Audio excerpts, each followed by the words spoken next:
The American West.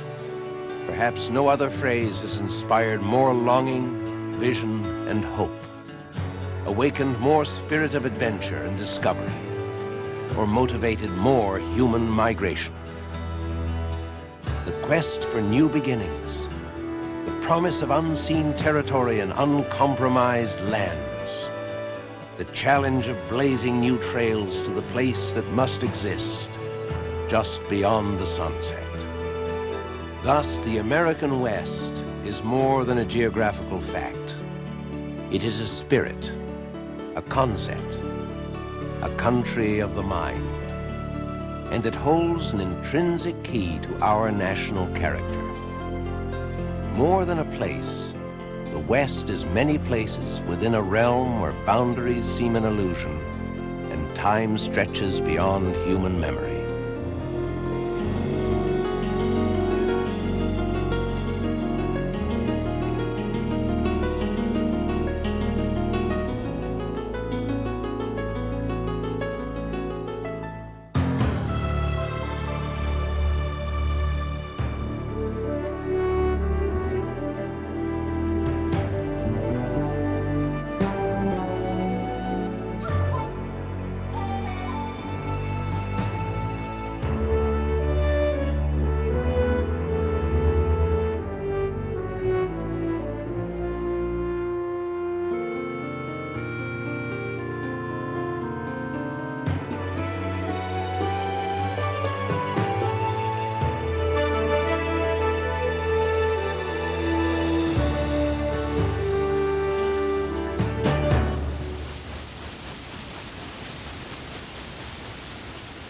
This is where, by tradition, the American West begins.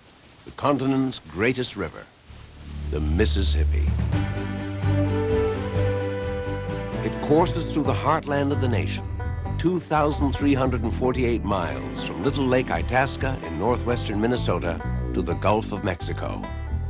With its several thousand tributaries, the Mississippi drains 1/8 of the continent, waters from 30 states, from some of the richest agricultural land the world has ever known.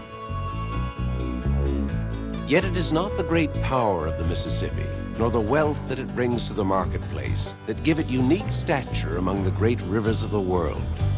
It is rather the fascinating story of a people whose way of life and culture are inextricably linked to this great waterway. The Mississippi is both a symbol and a crossroads. To westward-looking adventurers of a young nation, on the eastern bank stood the edge of a rapidly growing new world. On the western bank, the beginning of the wilderness. For the French explorer La Salle, the Mississippi was a high road to empire. In the autumn of 1681, La Salle paddled the length of the Mississippi, naming the vast domain Louisiana in honor of the French king Louis XIV. For an 18th century trapper and fur trader, the river was a pathway to the riches of the Northwest Territory. For a 19th century homesteader moving west, the Mississippi was the gateway to new beginnings.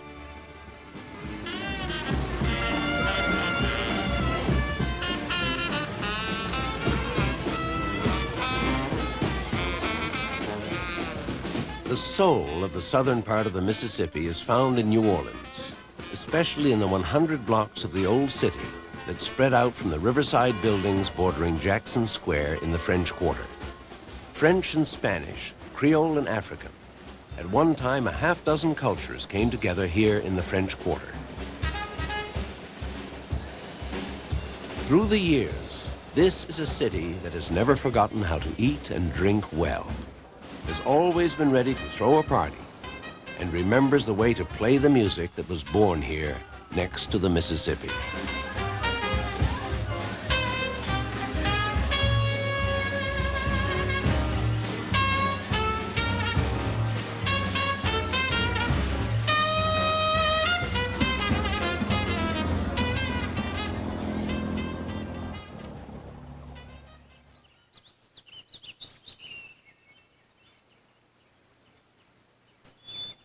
From both banks of the river north of New Orleans spreads the rich farmland of the South, the setting for another way of life, and, it would seem, a different age.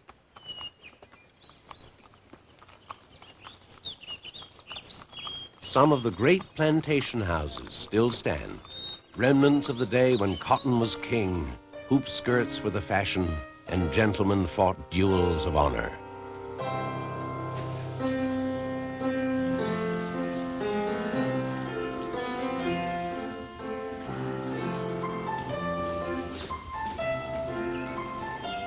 Nottaway Plantation at White Castle, near Baton Rouge, Louisiana, claims title to the largest surviving plantation in the South.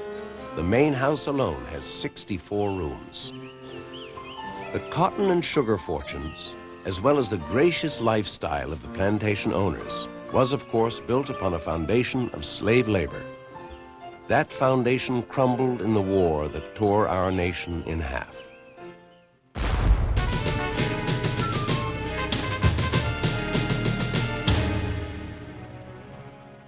Long before the United States acquired the lands of the Mississippi from the French through the Louisiana Purchase of 1803, this river was recognized as the vital artery into America's heartland. Thus, here at Vicksburg in 1863 was fought the battle that gave the North control of the Mississippi.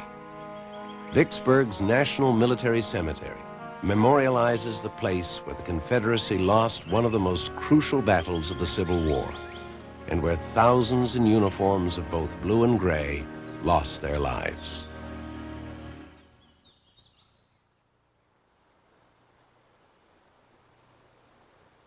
"60 miles to the south of Vicksburg is Natchez, which survived the Civil War virtually intact. Consequently, this city has the Southland's greatest concentration of grand antebellum homes, most dating from the era when this was Dixie's center of wealth.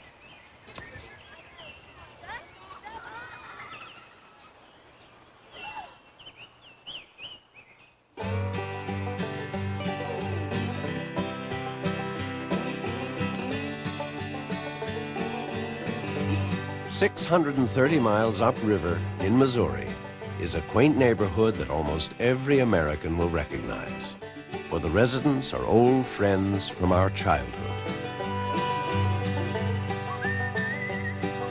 Hannibal, hometown of Tom Sawyer and Huckleberry Finn. The creator of the adventures of Tom and Huck, Samuel Clemens, took his pen name, Mark Twain, directly from his life as a pilot on the Mississippi River steamboats. Mark Twain was riverboat slang for 2 fathoms deep, safe water, just deep enough to be navigated.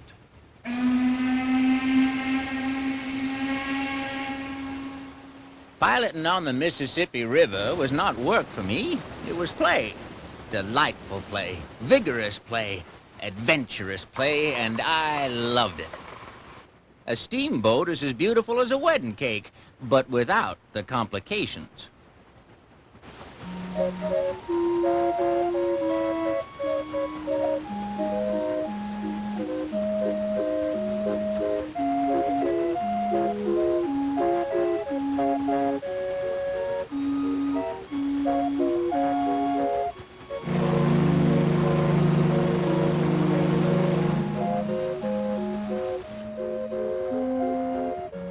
Today, there are only 2 such vessels left on the river, the Delta Queen and the Mississippi Queen.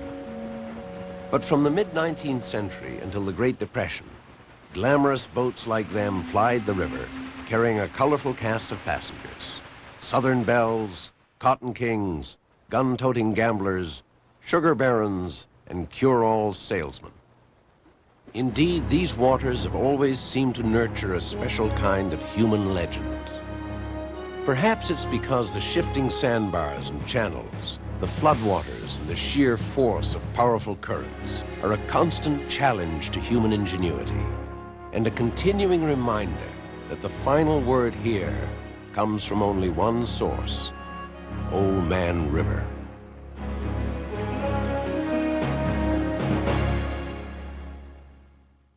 About 10,000 years ago, the Great Lakes emptied into the Gulf of Mexico via the Mississippi. But when the glaciers melted, the lakes began to fill the enormous hollows the retreating glaciers had left behind. Great is the appropriate name for these lakes, our planet's largest expanse of fresh water. In fact, about 1/5 of all the fresh surface water in the world is right here. The largest is Lake Superior, which alone covers 32,000 square miles, an area about the size of Maine. The others, Lake Huron, Lake Erie, Lake Michigan, and Lake Ontario, are no less impressive. Each lake is large enough to qualify as an inland sea, and together their shorelines, shared by the United States and Canada, stretch an incredible 9,400 miles. It was westward that the explorers and pioneers moved along these expansive inland seas, first by canoe, then by skiff, sloop, and schooner, finally by steamer.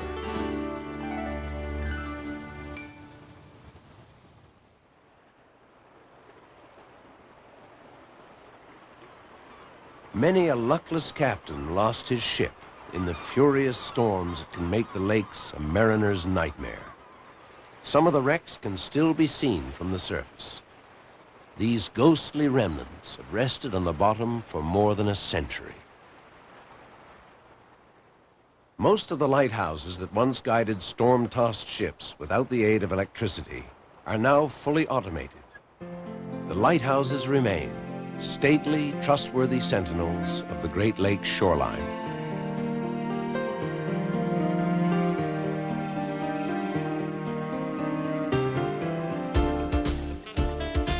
The lakes are one of the continent's busiest routes for waterborne commerce. Chicago is just one of the many dynamic cities that line its shores.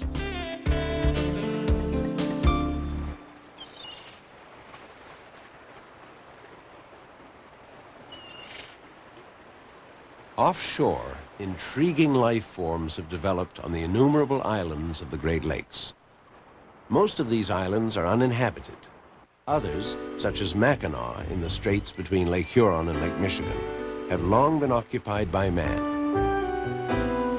The island's charm is preserved by the Mackinac Island State Park Commission. Automobiles are banned, giving Mackinac a unique feature. The road that circles the island is the only state highway in the nation to prohibit motorized traffic.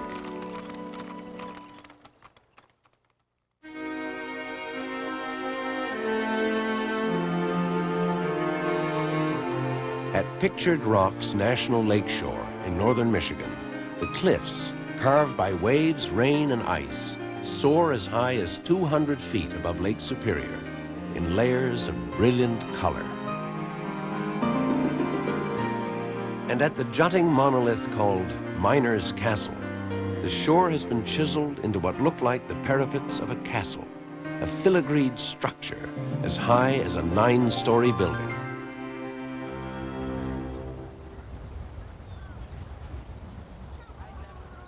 To the south, on Lake Michigan, lies one of America's biggest sand piles, Sleeping Bear Dunes National Lakeshore.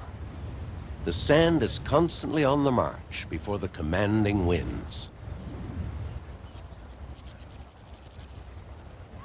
Always moving, reshaping, changing, the dunes steal relentlessly inland 2 feet a year, a seeming fantasy in a land probably best known for its lakes and forests.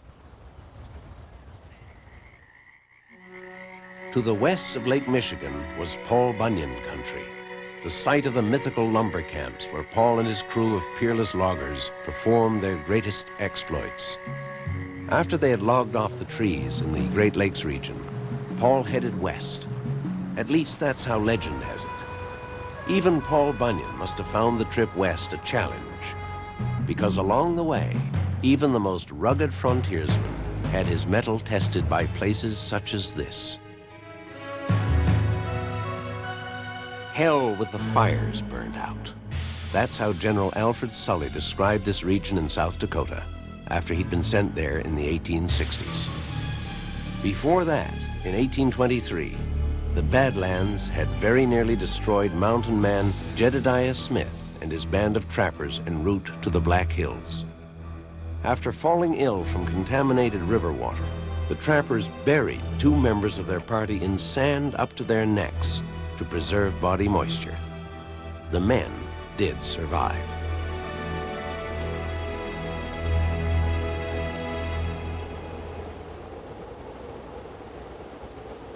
Even the Native American tribes of the Dakotas avoided this place. They named it Mako Shika, the Badlands. And the Badlands it has remained. This was once the floor of an ancient inland sea. Then it was uplifted, tilted, and drained by the same titanic forces that raised the Rocky Mountains some 65 million years ago. These water-carved, gutted canyons and wind-scoured mesas are a classic study in erosion, and they continue to change. Each downpour alters the shape of the jagged buttes and scalloped ridges of Badlands National Park. It is one of the world's most rapidly dissolving landscapes. Eventually, the fluted spires will fall, the slashing ravines and naked scarps will vanish, and all of this will be a vast plain. But that will take a few million years. Present-day visitors are often surprised that fossil remains of alligators and giant sea turtles can be found in this parched landscape. Saber-toothed cats and other long-extinct creatures also roamed here many years ago.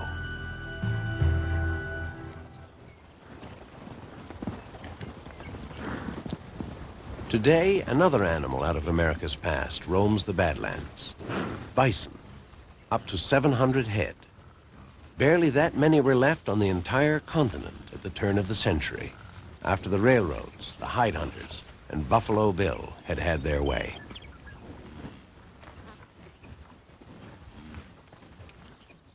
Rather than a region to be shunned, this bizarre landscape hosts thousands of visitors each year. Many find that they agree with Theodore Roosevelt, who once had a ranch in the North Dakota Badlands. Said Teddy, "It has a curious, fantastic beauty of its own." And renowned architect Frank Lloyd Wright saw spirituality in the sculpted pyramids, knobs, and pinnacles of the Badlands. In his words, "Here, for once, comes complete release from materiality. Communion with what man often calls God is inevitable in this place."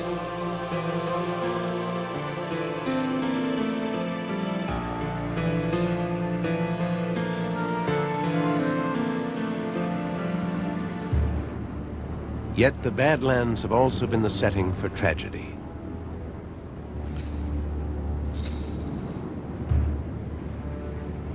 The winter of 1890, Chief Bigfoot and 152 of his followers have been massacred by the U.S. Army at Wounded Knee.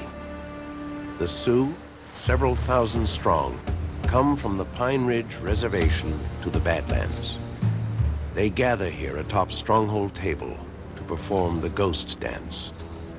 It is their final, desperate attempt to evoke the Great Spirit to restore land that has been taken from them. Their supplication is in vain. Chief Red Cloud speaks, for a time that is passing, for a cause that is lost. Riches would do us no good. We could not take them with us to the other world. We do not want riches. We want peace and love. I never want to leave this country. All my relatives are lying here in the ground. And when I fall to pieces, I am going to fall here.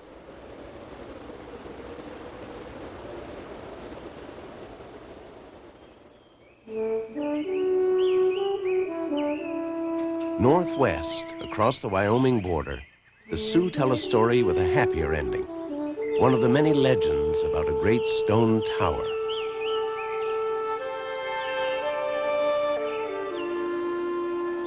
Three maidens, the story goes, were gathering flowers when they were attacked by bears. To escape, they climbed up on a boulder. Seeing their distress, the gods made the rock grow higher. As the bears tried to climb it, the rock continued to rise until, at last, the bears fell and were killed. But on the sides of that rock, you can still see the deep scratches their claws left behind. Scientific speculation is less romantic. Most geologists believe that the monolith is the throat of an old volcano, left standing after the softer rock surrounding it was stripped away by wind, water, and frost.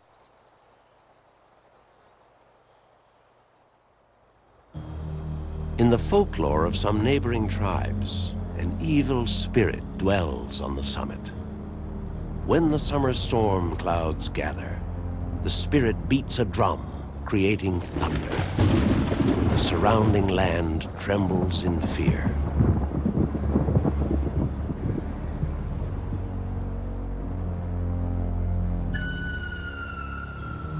Bad God's Tower was how early white explorers interpreted the Sioux name for Devil's Tower. Today, its imposing mass continues to be a mystical setting for legend and myth. Steven Spielberg, director of the popular science fiction movie Close Encounters of the Third Kind, chose Devil's Tower when he needed a landing site for beings from another world.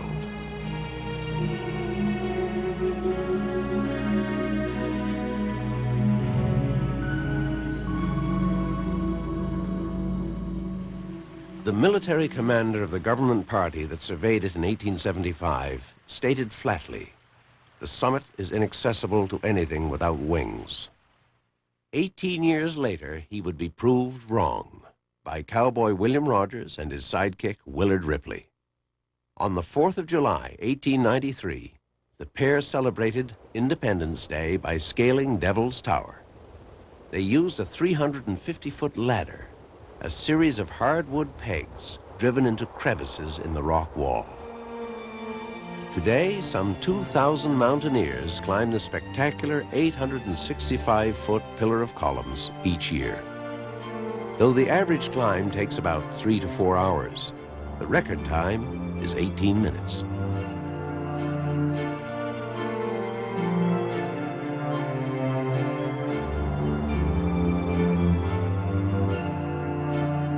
An acre and a half of grasses and shrubs crown the fairly flat top of the tower. Surprisingly, it is populated by a colony of mice and chipmunks. But what inspired these animals, or their ancestors, to climb to such a place remains a mystery. In 1906, this nature-created skyscraper was designated Devil's Tower National Monument, the first of our country's national monuments.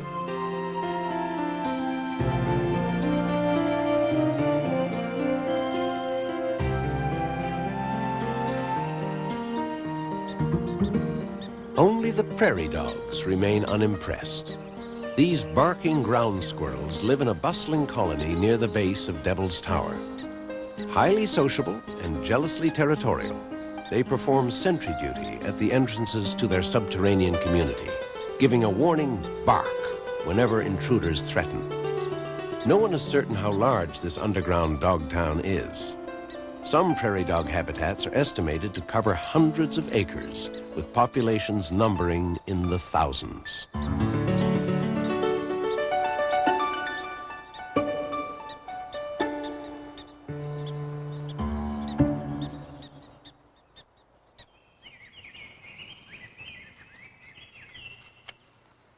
Perhaps the most extensive wildlife population in all of North America lies along the spine of the Rocky Mountains, where two ranges of the northern Rockies slice south through Canada into northern Montana.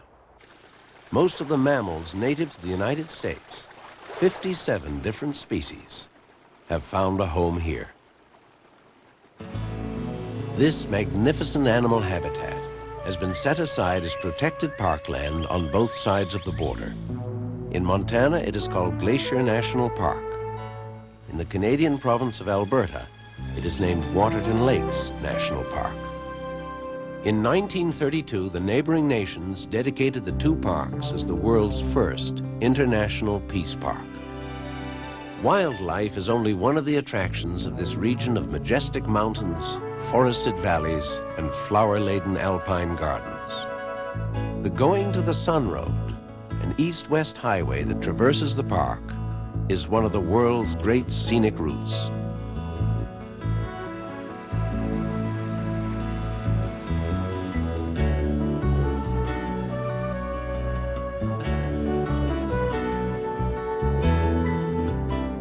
Ice Age glaciers honed these sheer jutting peaks, chiseled the valleys, and dug out hollows for more than 200 lakes. That process continues even today. Some 50 glaciers are still on the move in the high country, slowly grinding and sculpting this mountain wilderness.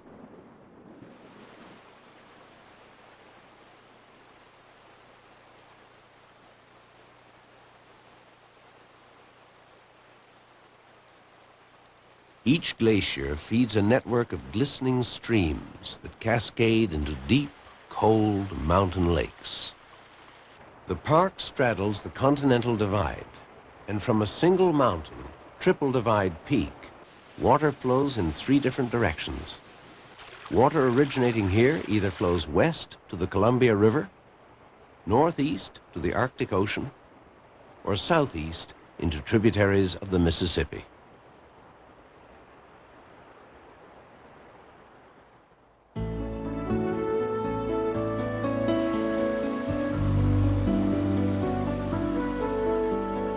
Some of the most spectacular alpine scenery in the United States lies within the park boundaries. And although the highway presents a continuously changing panorama, this is walking and hiking country.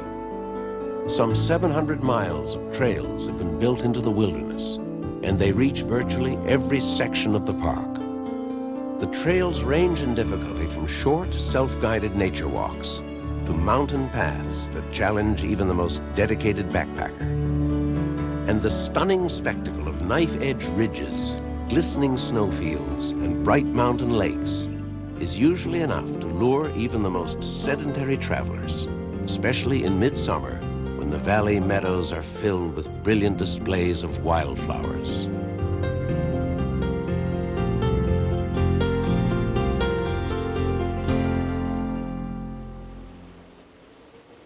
Winter comes early in the northern Rockies.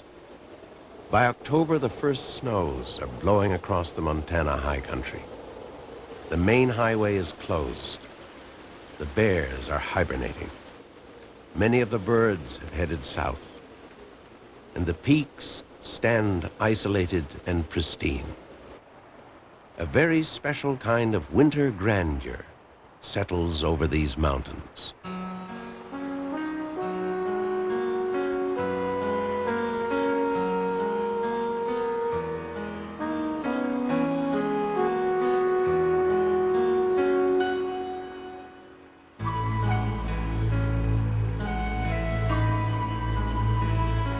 Even in the frigid winter, there is one part of the Rocky Mountain landscape that is always at the boiling point. It is an eerie display. Mountains belch forth steam. Fountains of scalding vapor erupt without warning. The very earth churns itself into a muddy froth. This rolling inferno of mud, water, and steam convinced one early explorer to exclaim, "Hell must be in the vicinity." But Yellowstone National Park, more than 2 million acres extending into 3 states, is more aptly called a natural paradise. Its glacier-carved valleys and cascading rivers, its pristine wildlife, bear, elk, eagle, and bison. The incomparable diversity of its thermal peculiarities make Yellowstone one of the nation's finest examples of undisturbed wilderness, a living snapshot of the American continent before the age of man. Yellowstone holds a special place in the pantheon of America's scenic wonders. It is the country's first national park, established by an act of Congress in 1872. For decades, rumors had been circulating about a bizarre thermal basin in the Yellowstone region, where the states of Wyoming, Montana, and Idaho intersect today. Early reports claimed that even Native Americans were too terrified to live in the area, a claim that was completely erroneous. In fact, it was the Europeans who were clearly unnerved by the area's otherworldly features. Trappers and mountain men whispered reports of petrified trees with petrified birds singing petrified songs. Finally, in the years after the Civil War, the government dispatched surveying teams to explore the true nature of this enchanted landscape.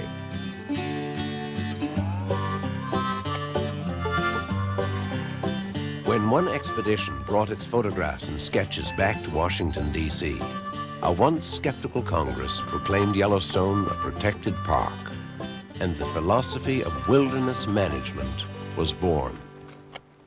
At that time, the primary goal was to protect the natural geysers from private exploitation. Yellowstone boasts 10,000 thermal features and more than half the world's geysers, a tribute to the peculiar goings-on beneath the surface of the Earth. The continental crust of our planet is normally some 15 to 30 miles thick, down to a mantle of molten rock. But in Yellowstone, the crust extends only 2 miles.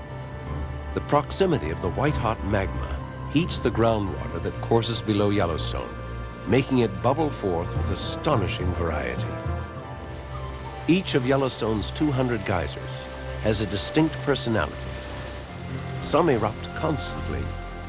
Others lie dormant for months at a time.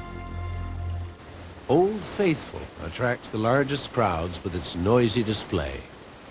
Belying its name, Old Faithful's eruptions actually occur irregularly, from every half hour to as long as 2 hours apart.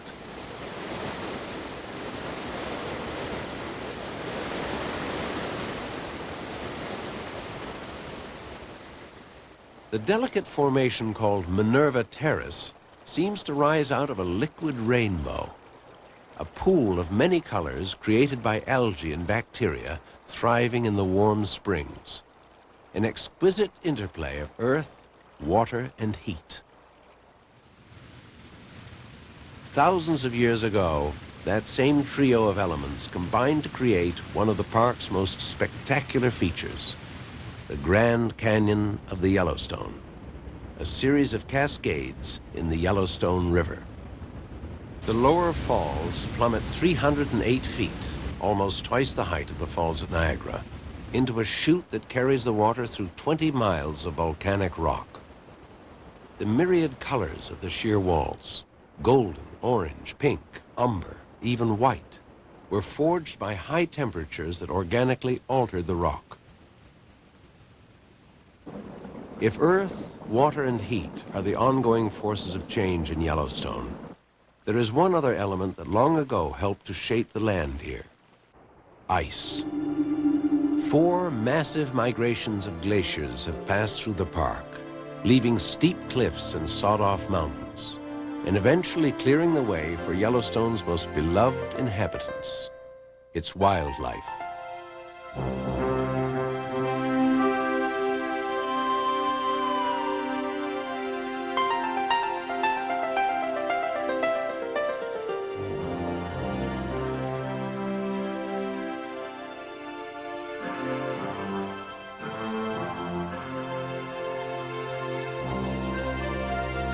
But if the last ice age cleared the way for Yellowstone's dramatic wildlife, another natural force has proved cataclysmic: fire.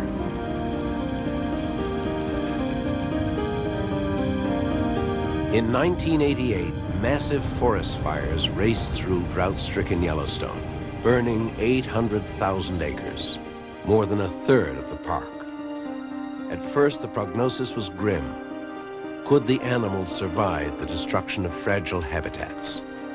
Would the park's diversity be ruined forever? Although the final verdict is not in, the recovery process has been nothing short of spectacular. The natural fire-resistant qualities of the pines have resulted in quick reseeding. Ground cover is spreading rapidly, and the wildlife populations appear to be healthy and stable.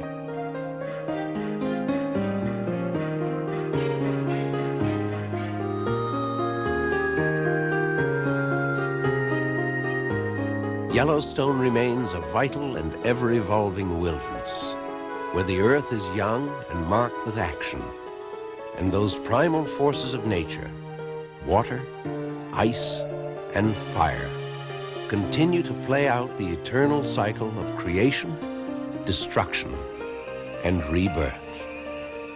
It is a land where the only constant is change.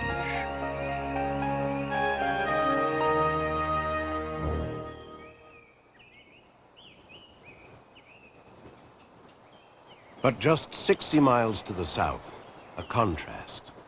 Jagged, massive stone battlements appear, unchanging, ancient and permanent.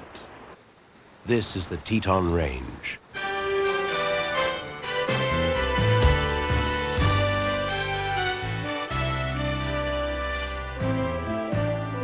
Grand Teton itself, the great sawtooth spire that gives its name to the entire range, soars 7,000 feet above the valley called Jackson Hole. It's just one peak in a sheer rampart of stone, 40 miles long and 12 to 15 miles wide. This rugged wall was built over millions of years. As the continent shifted to the west, the movement created a fracture or fault in the crust of the earth. Eventually, a series of jolting earthquakes raised the mountains along the fault lines. As the mountains hinged upwards, the crust of the earth next to them dropped down, forming Jackson Hole. Ice Age glaciers scraped and sculpted the peaks into cathedral-like crags and carved dramatic canyons below. The result? One of the continent's most spectacular displays, Grand Teton National Park.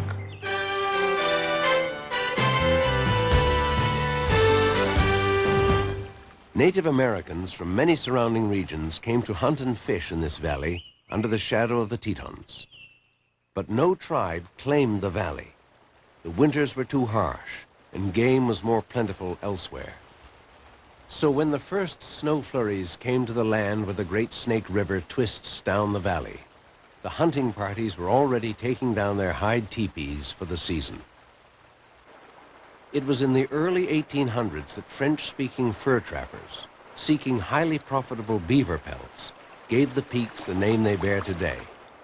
The trappers called the three highest peaks Les Trois Tetons, the three breasts.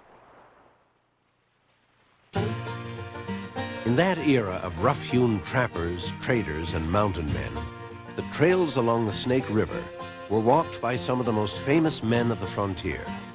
One of them, David Jackson, left his name here.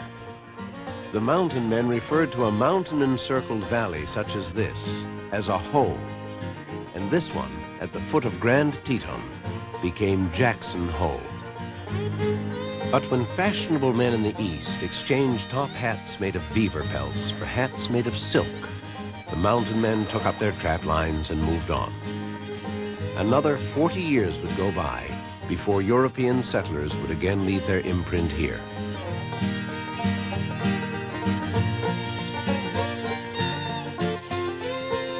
After 1900, ranchers tried to settle the area. They left a lasting legacy as Jackson Hole became an outpost for ranchers, cowboys, outlaws, land wars, and all the other ingredients that to most of the world spell the American West.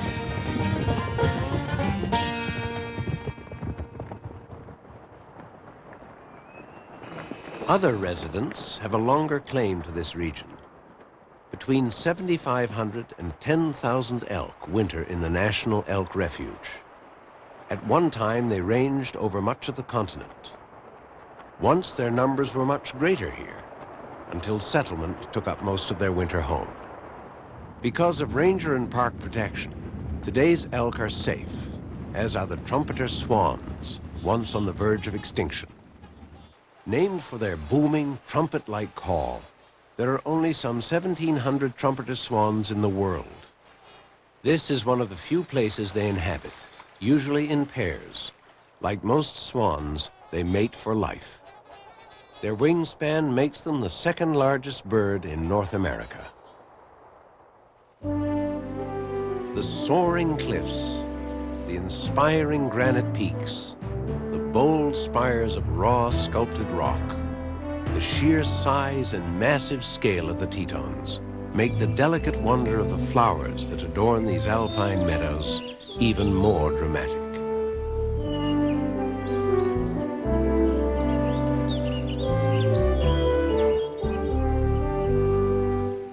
The contrasts in the West are frequently startling.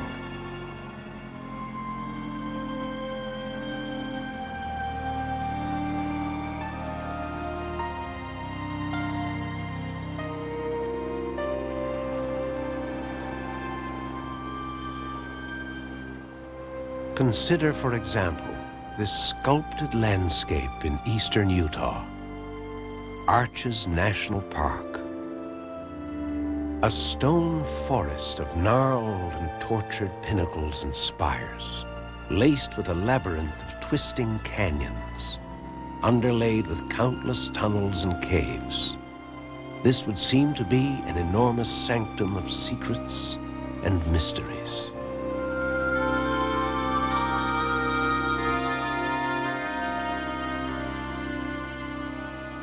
Some of the structures, like the appropriately named Delicate Arch, are so perfectly formed that they appear to have been placed here by human hand. And that's what some early explorers suspected. They likened the arches to the work of a lost civilization.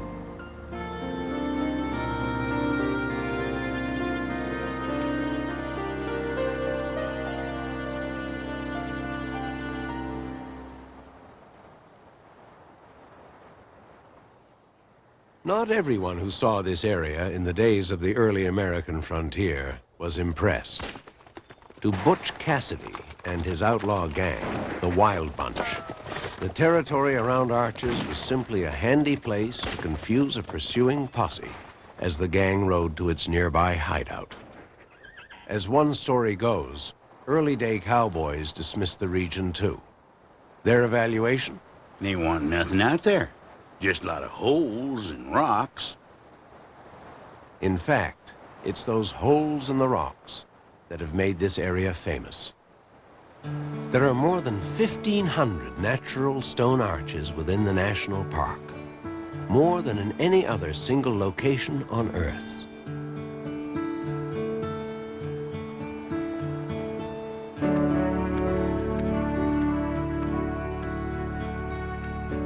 Water, ice, wind, and extreme temperatures, and the constant shifting and buckling of an underground salt bed are responsible for this gallery of sandstone sculptures.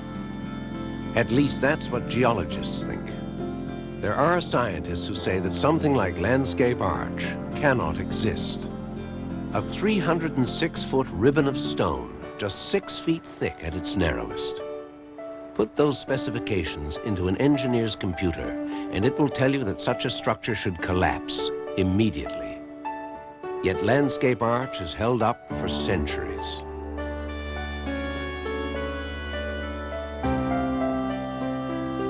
Despite the appearance of antiquity on a grand scale, the structures of Arches National Park do change, sometimes in a few violent seconds. That's what happened here in 1940, when a large section broke free from Skyline Arch, doubling the size of the arch's opening. Yet sudden change is rather rare in nature. Many of the most impressive natural monuments evolve so slowly that no change can be detected within a human lifetime.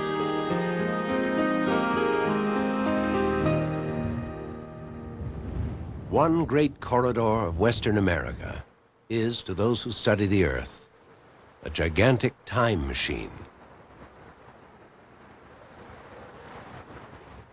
This remarkable phenomenon is sometimes called the Grand Staircase.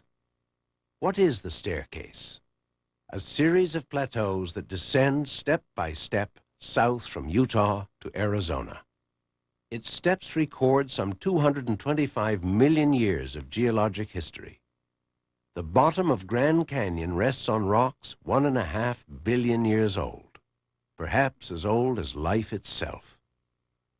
A middle step is Zion Canyon. Its walls document in stone a 70 million year span of the age of reptiles. On the top step is the comparative newcomer, Bryce Canyon. Most of these rocks belong to our era, the age of mammals.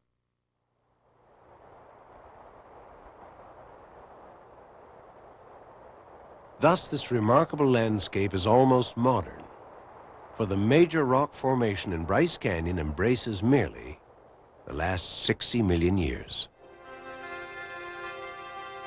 As a matter of fact, Bryce is not really a canyon at all. It is a dozen horseshoe-shaped amphitheaters. Each presents its own spectacle, carved by water and ice from the pink cliffs of a plateau.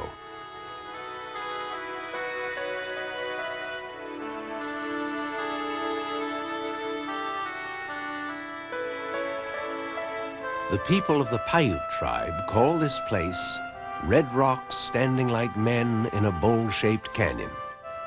And according to Paiute legend, these figures were once living creatures, birds, animals, lizards, that had the power to appear as humans. But they angered the powerful spirit Sinaway, who in a fury turned them into stone.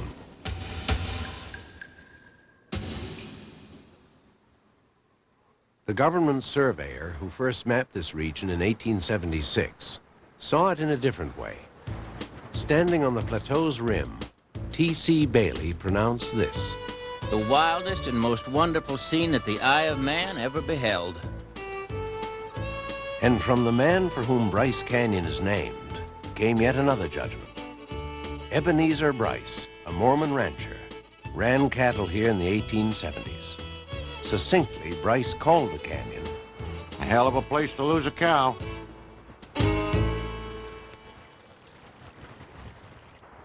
The same forces of water, frost, and ice that created Bryce Canyon are also slowly destroying it. The canyon rim recedes about 1 foot every 50 years.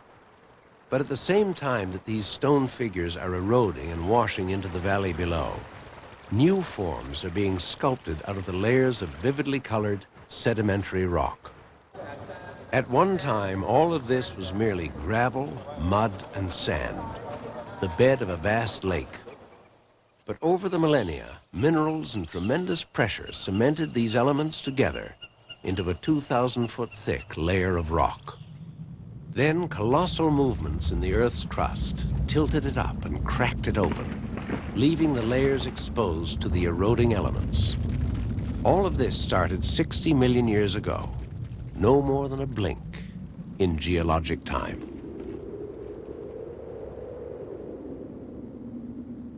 The oldest rock in Bryce Canyon, the bottommost layer, turns up at the top of the next step down the grand staircase, Zion Canyon. The Lord's house shall be established in the top of the mountains, and shall be exalted above the hills. And all nations shall flow unto it, for out of Zion shall go forth the law and the word of the Lord. Zion. To the prophets of the Old Testament, it was the holy city of God. And the early Mormon settlers saw in this place a Zion of the western wilderness. Here, nature built with an architecture that could be considered religious. For the Mormons, the formations resembled temples, cathedrals, and altars. Whether this is seen as the work of a divine architect or of the artistry of nature, the principal tool in Zion Canyon's creation is, again, water.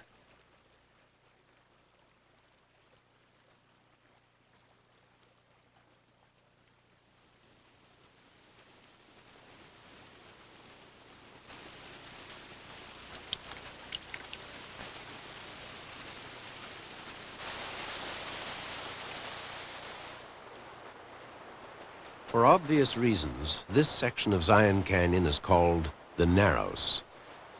A thunderstorm can, within minutes, transform these quiet waters of the Virgin River into a wall-to-wall flash flood 25 feet deep. Consequently, the Narrows are only open to visitors when the weather forecast calls for clear skies. There would be little hope for escape. The sheer walls soar 2,000 feet above the riverbed.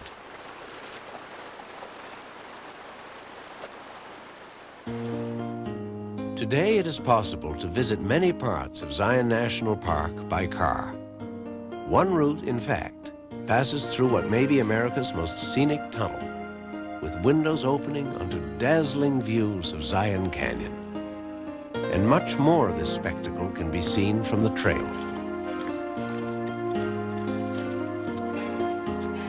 But there are still many far reaches of the park that have never known a human footprint, and perhaps never will.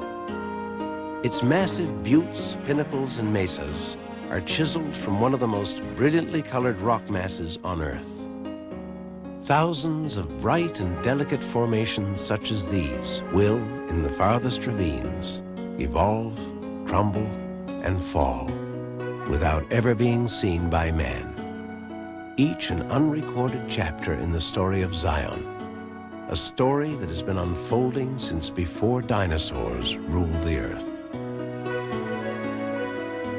The oldest layer of limestone in Zion forms the top of the lowest step on the grand staircase, the step that leads to the beginnings of our continent, Grand Canyon. At a section of the canyon known as Granite Gorge, the great gouge in the earth plunges 1 mile deep and reveals some 2 billion years of our planet's past. The walls are a descending march through the ages. The shale was once ocean bottom, the sandstone once a scorching desert. Deeper than the remains of reptiles are the traces of amphibians, and below them, the fossils of the early vertebrates. And even deeper, remnants of the very first primitive forms of life. On all the earth, this is the best place to see at a glance such a microcosm of our planet's natural history.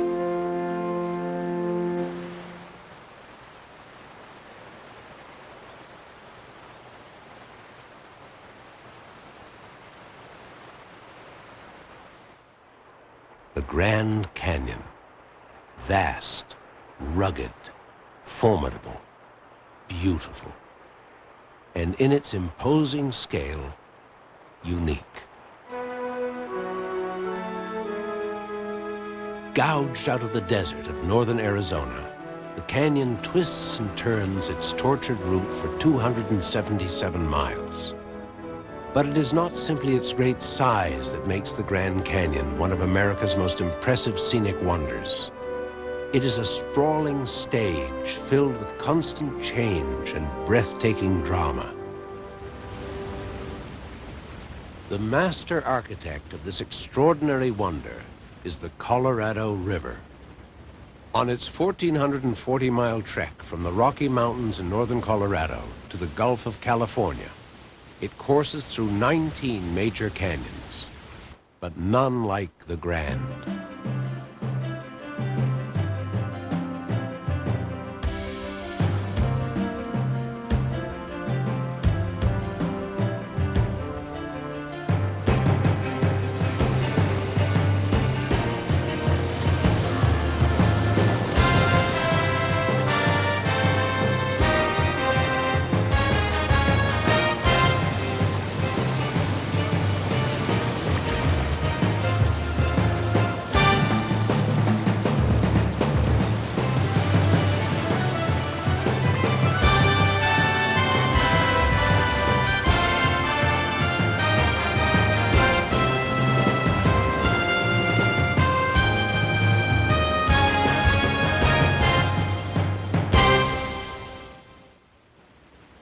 Like an artist, never satisfied with a masterpiece, the Colorado is incessantly reshaping and redesigning the canyon. Mud, sand, and gravel caught in its mighty torrents scour the canyon walls. Miniature chisels that sculpt the canyon even further.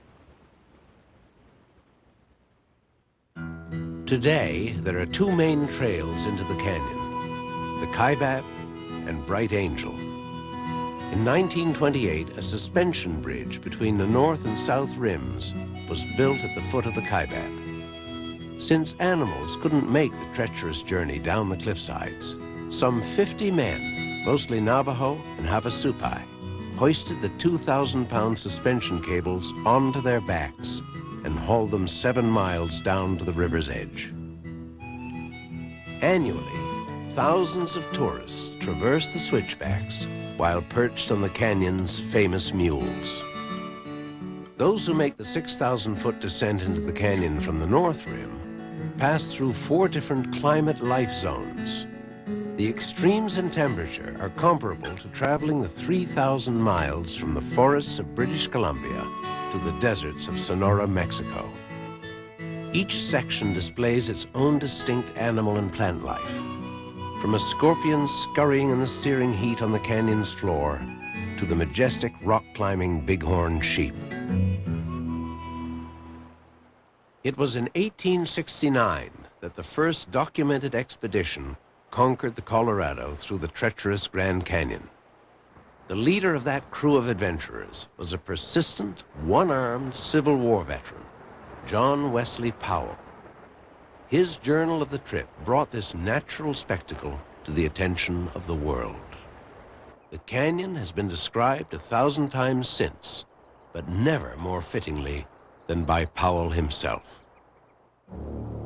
The glories and the beauties of form, color, and sound unite in the Grand Canyon. Forms unrivaled even by the mountains, colors that vie with sunsets, and sounds that span the diapason from tempest to tinkling raindrop, from cataract to bubbling fountain. If one place alone had to be selected to symbolize the challenging scale, the great sweep of time, the rugged natural beauty of the American West, surely the Grand Canyon would be it. In these places, today held in trust as a part of our national heritage, we can discover the links between our past and present, and our connection to all living things.